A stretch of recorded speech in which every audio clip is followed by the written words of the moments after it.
তোমাদের সাথে শেয়ার করব বেঁচে যাওয়া মাংস দিয়ে, মানে রান্নার পরে যে মাংসটা বেঁচে যায় আমাদের খাওয়ার পরে, সেই মাংসটা দিয়ে কিভাবে এক পাকে তোমরা বিরিয়ানিটা তৈরি করবে।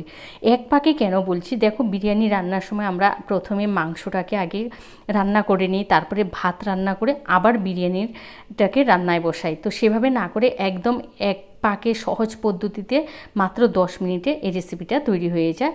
তো ভিডিওটা ভালো লাগলে শুরু থেকে শেষ পর্যন্ত থাকো, আর ভিডিওতে লাইক কমেন্ট শেয়ার করতে ভুলো না, চ্যানেলটা সাবস্ক্রাইব করে পাশে থাকো।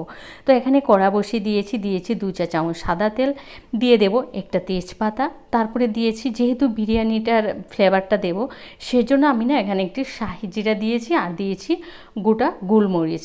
এবার দিয়ে দিচ্ছি এখানে ওই সামান্য একটু এলাচ, লবঙ্গ আর দারচিনি, ওই ধরো এক টুকরো দারচিনি দিয়েছি, আর 2টো এলাচ দিয়েছি, আর 2-3টে দিয়েছি লবঙ্গ। এগুলোকে একটু ভেজে নেব সুন্দর একটা সুগন্ধি আসা পর্যন্ত। তারপরে এখানে আমি 300 গ্রাম নিয়েছি বাসমতি চাল, চালটাকে 1 ঘন্টা ভিজিয়ে রেখে তারপরে জল ঝরিয়ে নিয়েছি। এবার আর এখানে আমি দিয়ে দেব তোমার চালটাকে ভেজে নেব। ভেজে নেওয়ার ততক্ষণ পর্যন্ত আমি ভেজে নেব যতক্ষণ না চালের মধ্যে যে এক্সট্রা জলটা থাকে সেই জলটা শুকিয়ে যায়। তারপরে এখানে দিয়ে দিচ্ছি আমি 1.5 চা চামচ বিরিয়ানি মশলা দিয়ে আবারও ভেজে নেব। ভেজে নিয়ে চালটা দেখবে যখন একদম ঝুরঝুরে হয়ে যাবে, তাহলে কিন্তু যখন ভাতটা রান্না করব, ভাতটা না একদম ঝুরঝুরে হবে, গায়ে গায়ে বসবে না, ভাতটা ভেঙেও যাবে না।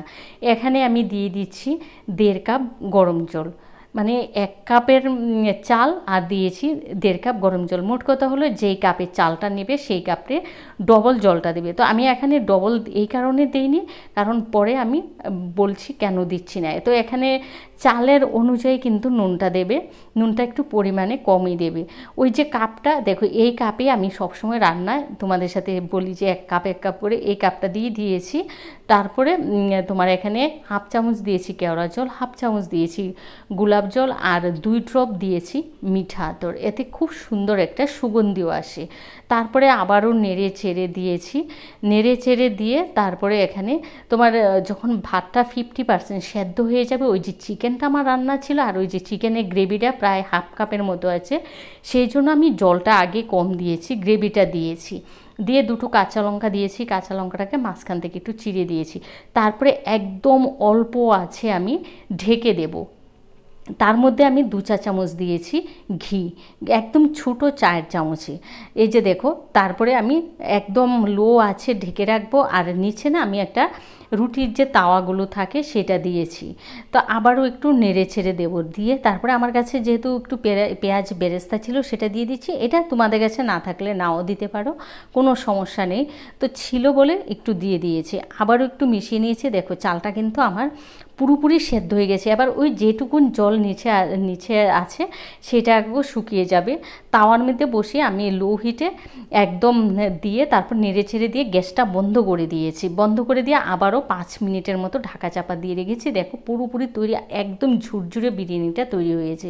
ওই যে জলের মাপটা ঠিকভাবে দিয়েছি, 1 কাপের মধ্যে 1.5 কাপ জল, আর ওই তোমার চিকেনের যে গ্রেভিটা ছিল সেটাও খেতে দুর্দান্ত হয়েছে। দেখো চিকেনটা কিন্তু আমার বিরিয়ানির উদ্দেশ্যে রান্না হয়নি, ঘরোয়া যেমন চিকেন রান্না ঠিক সেভাবেই চিকেনটা রান্না ছিল, তাও বিশ্বাস করো এত সুন্দর হয়েছে। তোমরা অবশ্যই একবার বেঁচে যাওয়া মাংস দিয়ে এভাবে ট্রাই করে দেখো। আর এইভাবে এক পাকে বিরিয়ানিটা রান্না করার পর তোমরা সবাই কিন্তু এই একই পদ্ধতিতে দেখবে বিরিয়ানি রান্না করে খাবে, এতটাই সুন্দর আর এতটাই সুস্বাদু, আর ভাতটা কিন্তু একদম ঝুরঝুর হয়েছে।